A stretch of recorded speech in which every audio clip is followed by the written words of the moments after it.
Abrazarle, le invito a que se coloque de pie. Vamos. Sea obediente, hermano querido. Y abrace a la persona que esté a su lado, pero también dele palabras de bendición, de alegría. Y no se vale nada más si está con su esposa o su esposo, porque así es muy fácil.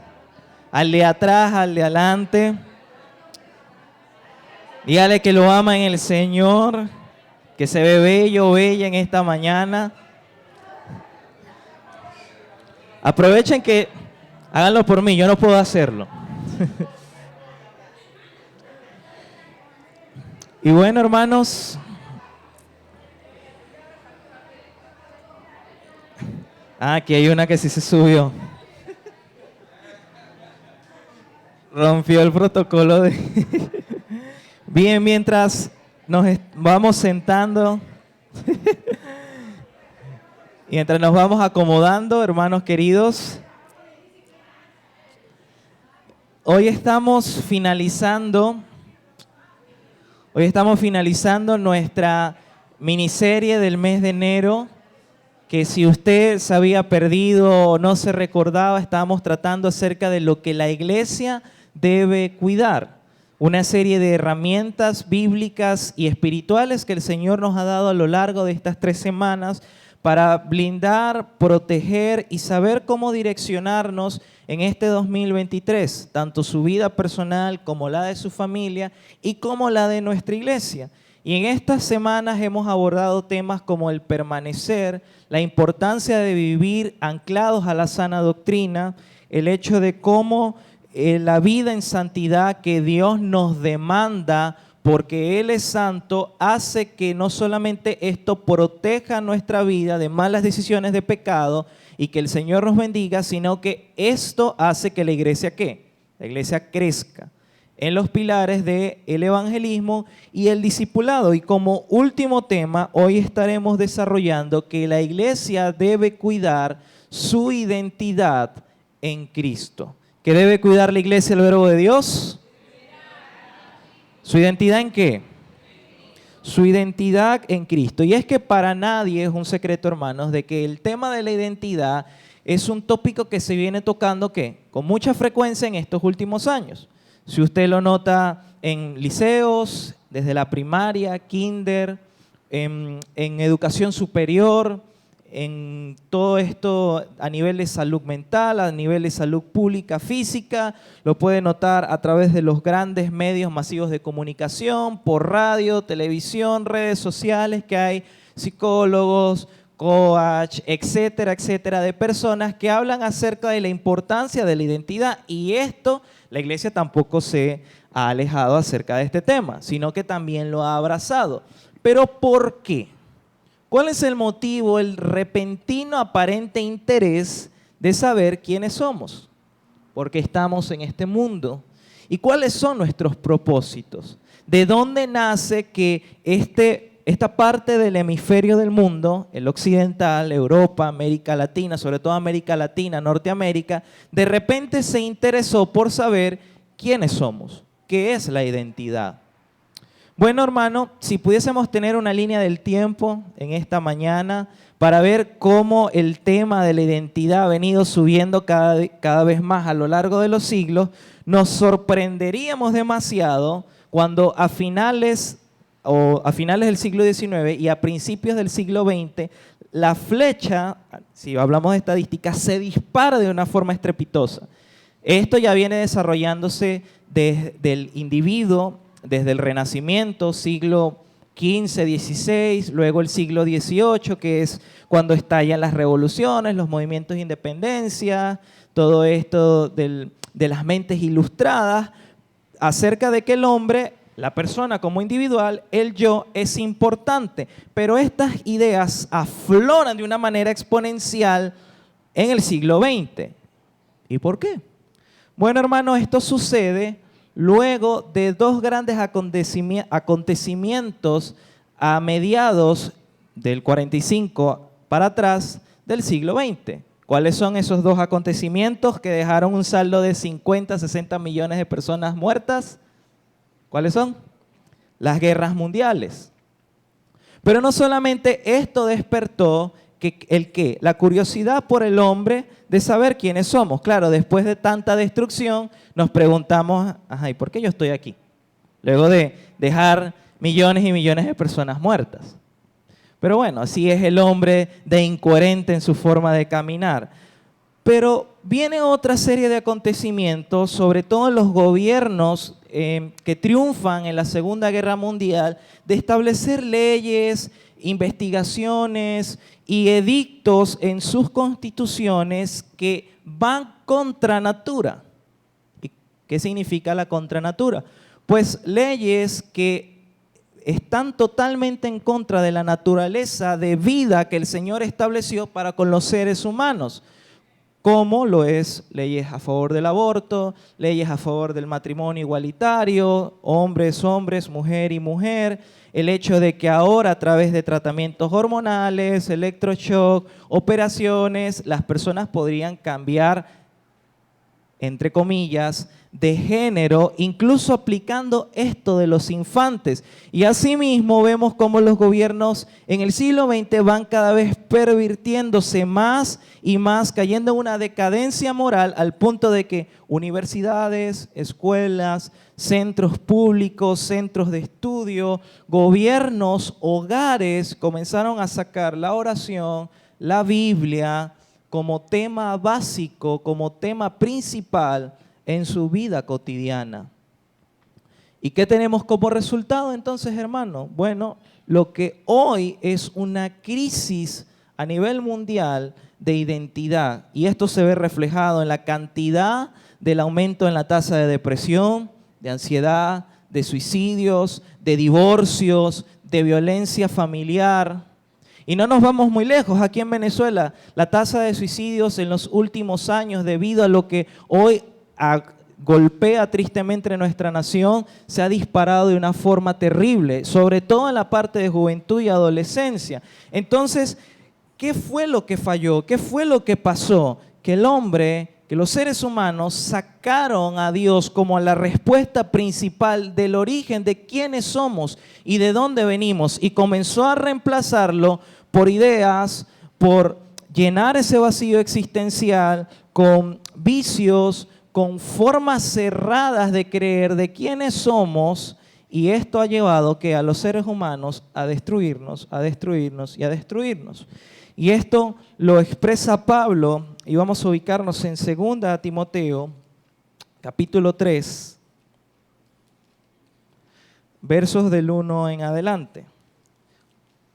2 Timoteo 3 en adelante. También debes saber esto, que en los postreros días vendrán tiempos peligrosos, porque habrán hombres amadores de sí mismos, avaros, vanagloriosos, soberbios, blasfemos, desobedientes a los padres, ingratos, impíos, sin afecto natural, implacables, calumniadores, intemperantes, crueles, aborrecedores de lo bueno, traidores, impetuosos, infatuados, amadores de los deleites más que de Dios, que tendrán apariencia de piedad, pero negarán la eficacia de ella. A estos evita. Entonces, el reflejo de nuestra sociedad, el reflejo de todo lo que hoy sucede en el mundo, es por la ausencia de Dios como centro que responde al hecho de quién soy, de por qué estoy acá y cuáles son los propósitos de vida que tenemos.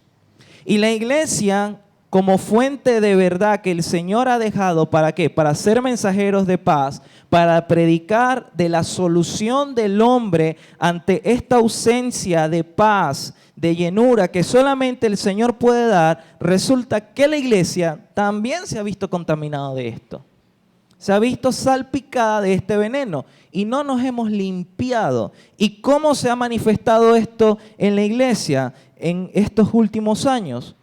Pues con adaptarnos al mundo, con amoldarnos, con hacer imagen sobre imagen, en vez de quiénes somos en el Señor y de cómo el Padre ha demandado que la iglesia actúe y viva a través de los siglos. Se ha visto una deformación tremenda de la Escritura y de la vida del creyente, de la norma de vida del creyente en este último siglo y también parte del siglo XIX. ¿O no se ha dado cuenta que sectas religiosas como mormones, adventistas, testigos de Jehová. ¿De dónde cree que salieron, hermano? ¿De dónde surgieron? Nacieron de creyentes de la iglesia.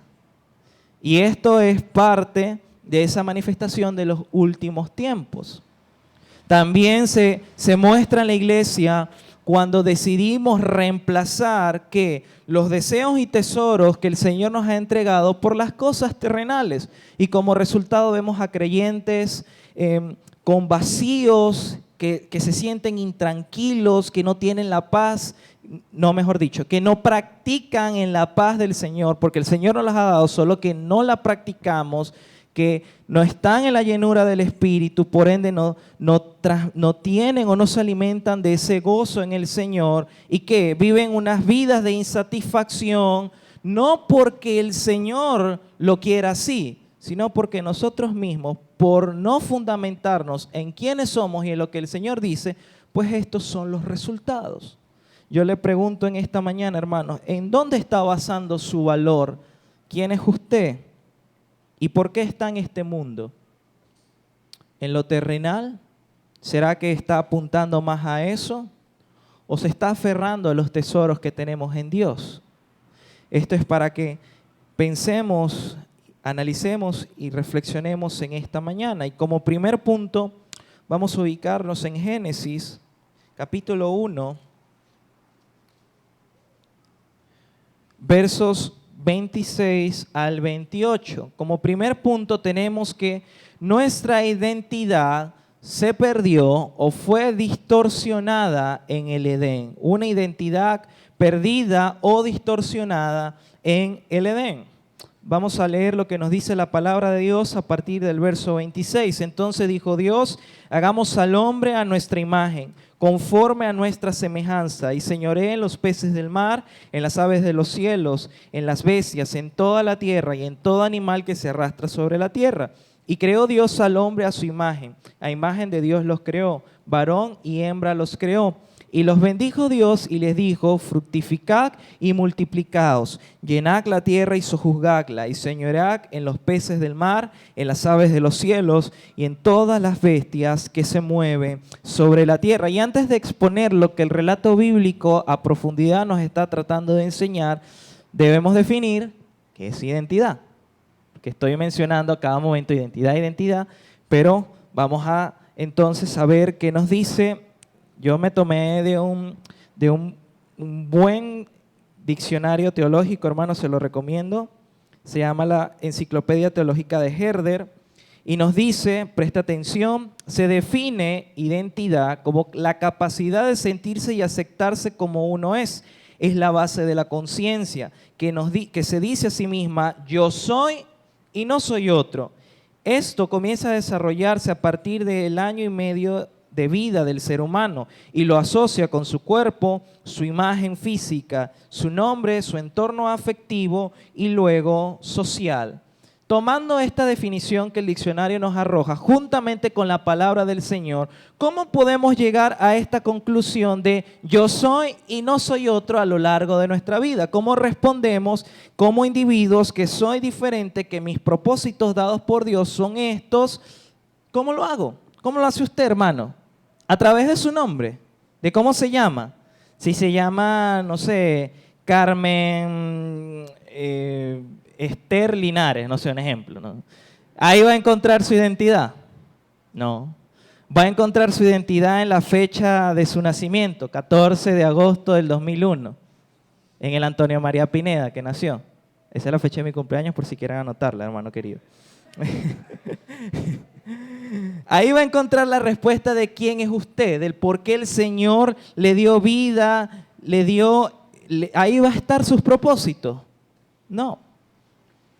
Grábese esto en esta mañana, y es que el quién es usted, el quién soy yo, está directamente vinculado con quién es Dios. Se lo repito.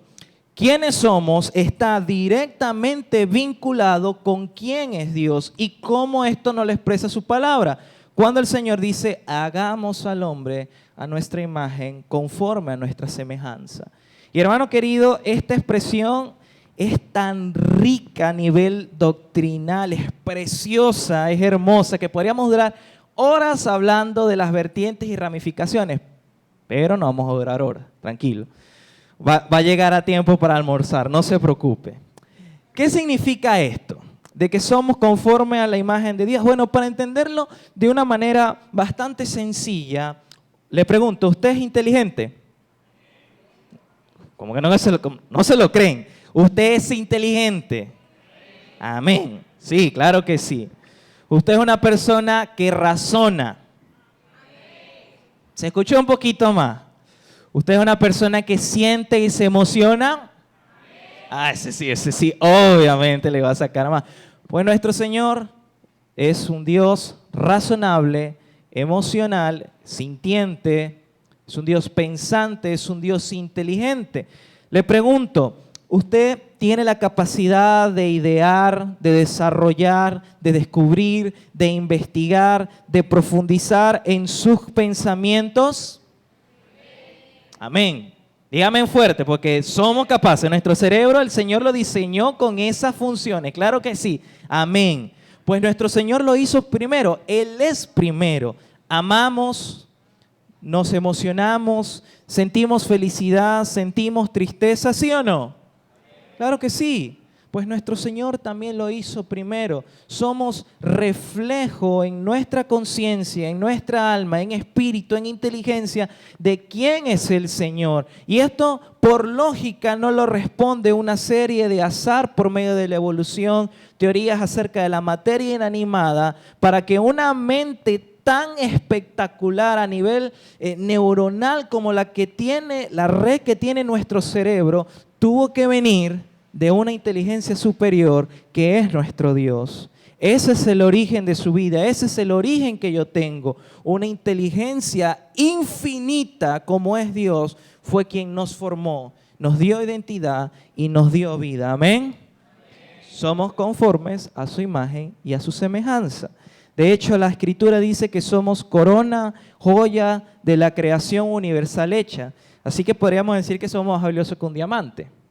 Ahora que esto, si vamos por una joyería, esto no lo puede decir. No, empeño mi vida por un diamante, no. Tampoco así funcionan las cosas, pero bueno. El Señor nos ve así y en realidad somos así, más valiosos que el oro, porque en Dios somos su imagen y somos su reflejo. Pero en Dios no solamente tenemos origen de vida, sino que aparte Dios nos entregó propósitos, razones del por qué estamos en este planeta, el por qué y el para qué. Fíjense en lo que dice el verso 28 de Génesis, y de aquí sacamos 3 propósitos, fíjese. Y lo bendijo Dios y les dijo, fructificaos y multiplicad, llenad la tierra y sojuzgadla, y señoread en los peces del mar, en las aves de los cielos y en todas las bestias que se mueven sobre la tierra. Propósito 1, que nos dice el Señor que nos trajo acá, que debemos ser fructíficos y debemos multiplicarnos. En otras palabras, el Señor ha deseado en su diseño original que nosotros seamos prósperos. Y hago una aclaración, esta prosperidad no es que seamos ricos a nivel de bienes materiales, no. El término es que Dios desea el shalom para nuestras vidas, en hebreo. ¿Qué es shalom? Bueno, su paz. Esta paz arropa todo nuestro ser, de tal manera que Dios bendice en nuestro físico, en las cosas materiales que nos desarrollamos, pero también suple nuestras necesidades en espíritu, en alma, en emociones. Esta es la fructificación completa del shalom de Dios en nuestras vidas. Este era el diseño original, hermano querido. Ahora bien, ¿qué también significa fructificados y multiplicados? ¿Cómo crece la población mundial, hermano querido, a través de... ¿De qué? ¿De qué? De la reproducción, escuché unos por allá, pero esta reproducción se da ¿dónde? Gloria a Dios, en la familia. Entonces, otro propósito, o bueno, subpropósito de esto es que ¿qué? Es que, hermano, haya familia. Es que los seres humanos nos relacionemos, crezcamos. El Señor nos creó para estar en comunión y amarnos en esa comunión. Segundo propósito que el Señor nos ha dejado, lo vemos en sojuzgad y señoread, en todas estas peces, aves, Básicamente el Señor nos dijo, gobiernen y señoreen por encima o sobre la naturaleza. Y este se ancla al tercer propósito, que debemos ser o debimos ser buenos administradores y gerentes de lo que el Señor nos entregó. 3 propósitos, fíjese. Pero hay un cuarto que no está explícitamente en los versos que el Señor nos dice, ustedes van a hacer esto o aquello, esto. No. Se nota en el caminar que Adán y Eva tuvieron con el Señor antes de la caída. ¿Cómo era esa relación del hombre para con Dios y de Dios para con los hombres, hermano querido? ¿Cómo era? Directa, cara a cara. Es como allí, como yo veo a mis hermanos acá, como verlos ustedes, así estaba el Señor con ellos. Era una relación profunda de amor. Dios nos diseñó para relacionarse con nosotros, para amarnos. Cuando muchas veces pasamos por Génesis y leemos acerca de estas historias de forma tan rápida, a veces no somos conscientes de lo que se perdió, hermano querido. No nos damos cuenta de lo que había antes en la humanidad, pero por causa del pecado que hubo, no solamente una pérdida de identidad en los seres humanos y cuando se habla a nivel bíblico de cuando el hombre peca, es como si de arrancar, se habla de una acción de que algo fue arrancado de forma violenta en nosotros, pero fue por causa del pecado que los seres humanos mismos también hemos provocado, hemos hecho esa desobediencia. En nosotros hubo esa destrucción, distorsión de nuestra identidad y por causa de esa distorsión, ¿qué ocurre con estos propósitos, hermano querido? Bueno, también hay una distorsión. El de fructificaos y multiplicaos. Ahora, ¿tenemos el shalom de Dios en todas nuestras vidas? El Señor bendice a la humanidad, pero es su gracia o su misericordia común, como se conoce. Pero para los que trabajan, sea en hogar, sea a nivel de distintas áreas, ¿cómo es ganarse el pan diario? ¿Cómo es? Escuché unos suspiros por allí de trabajando, esforzándose, con dolor de espalda, con dolor mental, emocional, con muchas injusticias que también padecemos. ¿Cómo ahora es la familia en el mundo? Hermano, destruida. Violencia familiar, divorcios, el hecho de que ahora se ha cambiado este pacto hermoso que Dios le dejó para la humanidad, que hombres con hombres, mujer con mujer y todas las demás derivaciones de esta comunidad LGBT que ya hasta uno se pierde de cómo ellos se identifican a nivel sexual, entre comillas, rechazando su naturaleza. ¿Qué más vemos en este propósito? Ahora los humanos queremos crecer y multiplicarnos. Nos asesinamos, nos matamos. Tratamos de hacer reducción de población mundial. Y esto se ve, hermano querido, en los gobiernos, a través de leyes de eutanasia, aborto. O hermano querido, ¿usted cree que esto es casualidad? No, hermano, todo esto es una obra satánica, maquiavélica, ¿para qué? Para ir en contra de estos propósitos. El segundo propósito, el de gobernar y señorear este planeta, la naturaleza, ¿lo hemos hecho bien? No hemos abusado a tal punto de llevar a este planeta a una contaminación y destrucción. ¿Hemos sido buenos gerentes, buenos administradores? Para nada.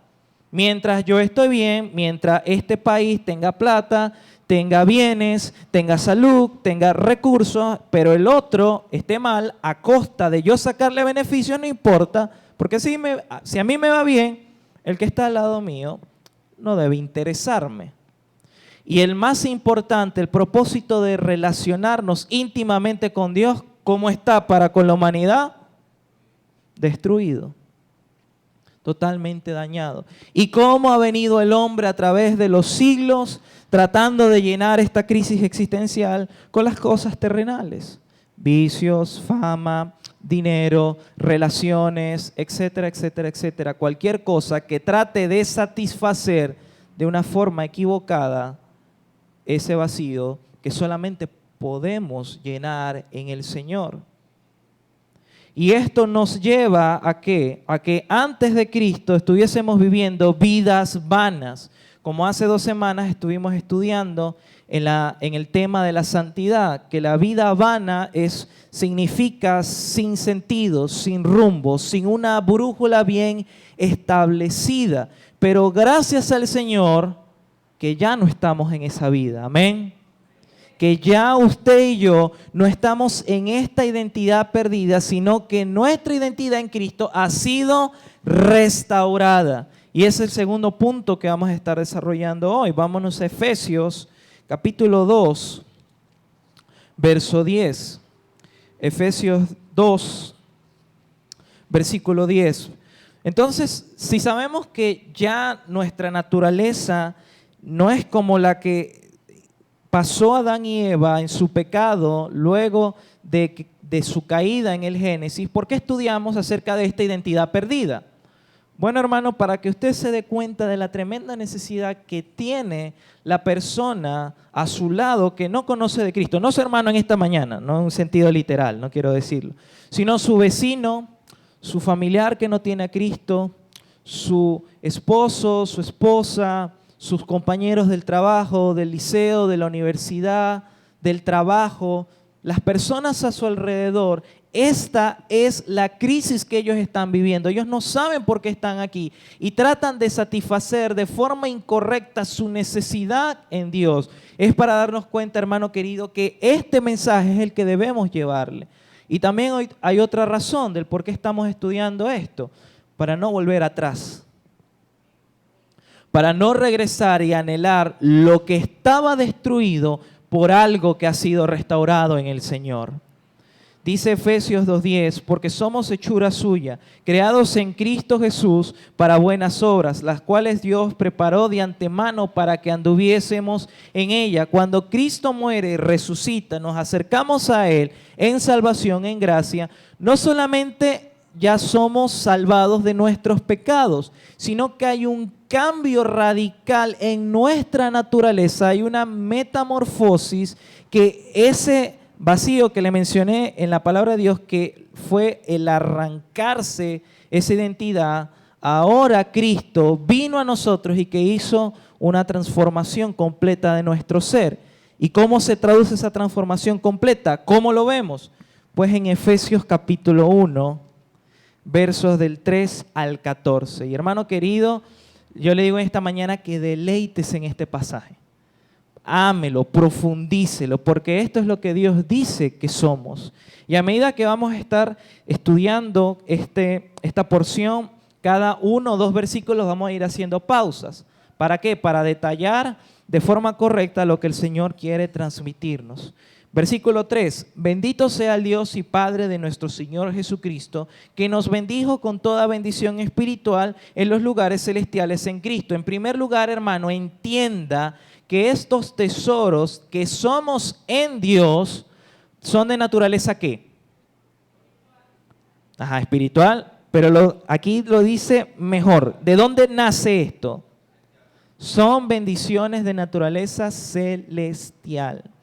Por ende, es superior a cualquier tesoro, cualquier reconocimiento, cualquier aprobación, cualquier cosa que usted pueda conseguir, tratar de ganar o obtener en este mundo, no se compara a esto que el Señor nos está diciendo acá, que nos ha entregado por medio de su Espíritu Santo. Vamos a avanzar, verso 4. Según nos escogió en Él antes de la fundación del mundo, para que fuésemos santos y sin mancha delante de Él. ¿Somos qué, hermano querido? Somos escogidos. ¿Y qué significa ser escogido? ¿Qué significa esto? Que el Señor nos seleccionó. De una amplia multitud de humanos, el Señor en todo momento, desde la eternidad pasada hasta la eternidad siguiente, lo ha tenido en su mente, en sus planes y en su corazón, hermano querido. ¿Y esto con qué propósito? Porque aparte de decir que somos escogidos, hay algo más.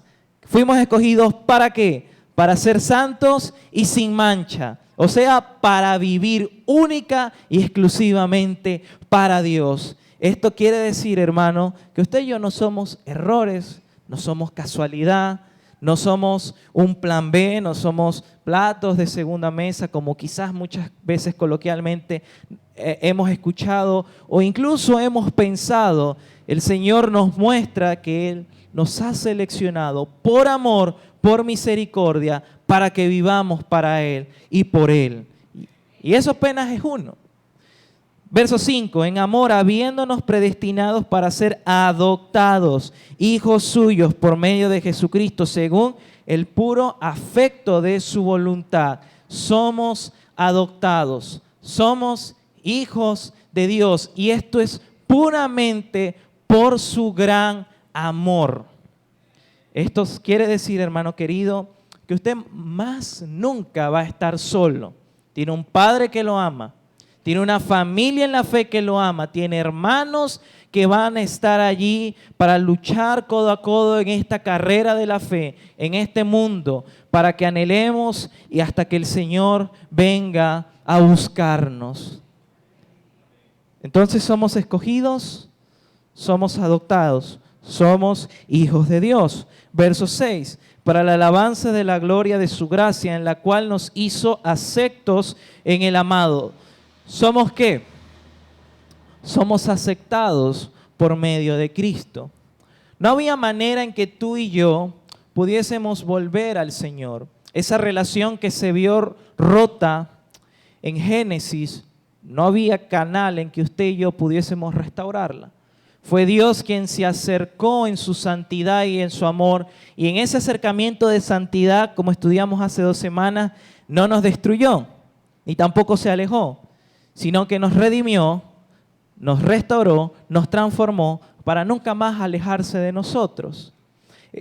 Cuando somos aceptos en Cristo, significa que no es que Dios nos aceptó en nuestra naturaleza pecaminosa, no, sino que Él metió la mano en el barro, en la suciedad, para extraernos de ahí, limpiarnos por medio del sacrificio de Cristo, y ahora en la nueva naturaleza decir, ahora sí, esta es tu identidad, ahora sí, este es el diseño original que yo te di para ti, salvo, apartado para mí. Hermano querido, no busque aprobación, no busque la aceptación en las cosas de este mundo, porque son terrenales y pertenecen a esa vieja naturaleza. Entienda que todo lo que hay en el mundo, que si bien los estudios, estos logros son importantes, son buenos, son añadiduras que nos llevan a ¿qué? A agradecer cómo Dios nos bendice a través de esto, pero que esto no debe reemplazar el hecho de saber todo lo que Dios hizo por nosotros y que somos aceptos en Él por medio de Cristo. Dice el versículo 7, en quien tenemos redención por su sangre, el perdón de pecados según las riquezas de su gracia. Somos redimidos y somos perdonados. Nuestra vida tenía un destino, tenía un rumbo. Teníamos un boleto que decía directamente para el infierno, VIP. Así era el boleto, así era el pasaporte de destino que teníamos nosotros. Cuando Dios habla de una redención, es como si Él hubiese tomado el volante de nuestras vidas, dar un giro de 180 grados y en vez de ir por esa carretera directamente al infierno, ahora nos coloca en ese camino de vida eterna para estar siempre con Él. Amén. Entonces, ¿por qué no darle toda nuestra vida al Señor que ha cambiado el rumbo de nuestro destino eterno? Entreguémoslo todo lo que somos y toda nuestra dirección al Padre de las luces. Continúa la palabra de Dios ahora en el verso 11 y 12. En Él asimismo tuvimos herencia, habiendo sido predestinados conforme al propósito del que hace todas las cosas según el designio de su voluntad, a fin de que seamos para la alabanza de su gloria, nosotros los que primeramente esperamos en Cristo. Somos predestinados y somos herederos juntamente con Cristo. Un día el Señor vendrá con voz de mando y de trompeta de Dios y nos arrebatará. ¿Para qué? para estar en el cielo nuevo y en la tierra nueva, para que reinemos juntamente con Cristo en esta nueva creación que el Señor restaurará, donde ya no habrá lágrima, no habrá enfermedad, no habrá tristeza. Allí es donde el Señor nos dice que nos ha hecho herederos, hermano querido. Esto es lo que usted debe anhelar, no lo pasajero, lo corruptible, lo que en algún momento se va a dañar de acá. No lo cambie, no lo cambie por un título, no lo cambie por dinero, no lo cambie por un carro, por una casa, por una relación. Lleve estas añadiduras al Señor y dele gloria a Dios por ella, pero que esto sea una base de decir, si Dios me ha entregado esto en la tierra, cuánto más grande y cuánto más glorioso es lo que viene a futuro. Gloria a Dios. Así es. Y cerrando esta porción bíblica, al verso 13, dice, en Él también vosotros, habiendo oído la palabra de verdad, el evangelio de vuestra salvación, y habiendo creído en Él, fuisteis sellados con el Espíritu Santo de la promesa, que es las arras de nuestra herencia hasta la redención de la posesión adquirida, para la alabanza de su gloria. Somos sellados. Hermano querido, Dios nos tomó como su habitación. Él mismo habita en ti, Él mismo habita en mí. Y este sello proclama, declara ante toda la creación, ante todo el universo, que somos de su pertenencia. Que a Él le pertenecemos, que a Él iremos. Esto es lo que significa estas arras de nuestra salvación. Hermano querido, esto es lo que Dios dice quién tú eres. Esto es lo que somos. Somos escogidos. Amén. Somos perdonados. Amén. Somos sus hijos. Somos parte de la familia de Dios. Somos sus amados. Somos sus hijos. Somos su iglesia. Y esto es hermoso. Esto es maravilloso. Esto debe pulverizar. No pisar nada más, debe destruir por completo ideas, pensamientos tales como que no servimos, que no tenemos identidad, que no tenemos razón del por qué estamos acá, cuando Dios nos ha entregado estos tesoros maravillosos. Hermano, permanezca en esto, viva en ellos, porque es lo que Dios le ha entregado, es a donde Dios nos ha restaurado a nosotros. Y para finalizar, como tercer punto y como conclusión, no sé si notó que cada cierto momento Pablo lanzaba una expresión que es para alabanza de su gloria. Y si usted no sabe, nuestra iglesia, el Verbo de Dios, tiene una pequeña frase, un eslogan, que es Iglesia al Verbo de Dios, nacidos para su alabanza. Ese es el tercer punto. Somos nacidos para su alabanza. Nuestra iglesia. Ese es el estandarte con el cual Dios nos ha puesto, que se deriva de acá. ¿Y qué significa ser nacidos para su alabanza? Que ya no estamos en esclavitud de pecado, por ende, cada pensamiento, cada acción, cada decisión, todo lo que usted es, sea estando en compañía de muchos, de pocos o en solitario, todo su ser debe ser una ofrenda grata delante de los ojos de Dios. Debe ser toda su vida entregada como esos corderos que sacrificaban en el Antiguo Testamento. Así debe ser nuestra vida, nacidos completamente para la adoración de su nombre. No nacidos para volver al pecado, no nacidos para ser iguales al mundo, no nacidos para conformarnos con las cosas que están aquí en la tierra, nacidos para propósitos de naturaleza celestial.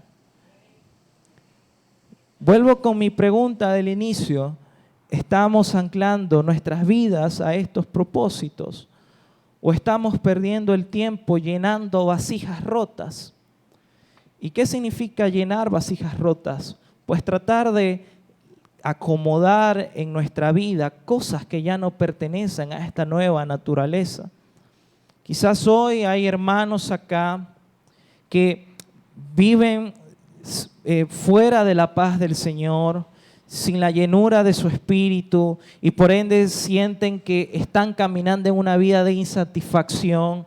Y se preguntan ¿por qué? ¿Por qué si voy a la iglesia? ¿Por qué si oro? ¿Por qué si trato de leer la Biblia?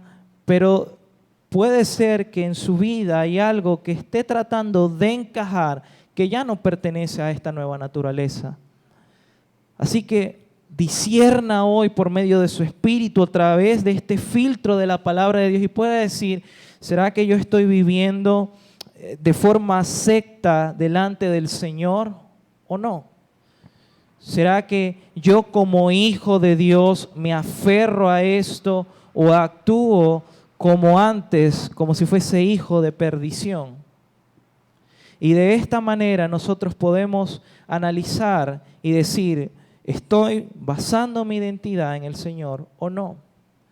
Mi reflexión y mi exhortación, mejor dicho, para ustedes, iglesia, para mí, es que en este año le pidamos en oración al Señor que esto que debemos cuidar sea una realidad en nuestra iglesia.